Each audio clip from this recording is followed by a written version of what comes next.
பாதிமா எங்கேயும் போகாதுங்க இதே மாதிரி போட்டுருண்ணா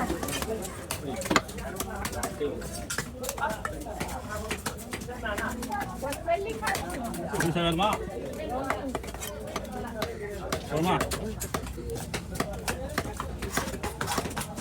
ஈவினிங் தான் இப்போ கொடுக்கணும்னு இருக்கு ஃபிக்ஸாக இருக்குங்களா இது மட்டும்தான் கொஞ்சம் மிச்சதெல்லாம் கரெக்டாக இருக்கு இல்லை மீன்லாம் ஒன்றும் இல்லை அதுவும் நல்லா இருக்கு கொஞ்சம் குறை குறை இல்லைம்மா இது ரொம்ப குறை குறை ஒன்றுமே ஆகாது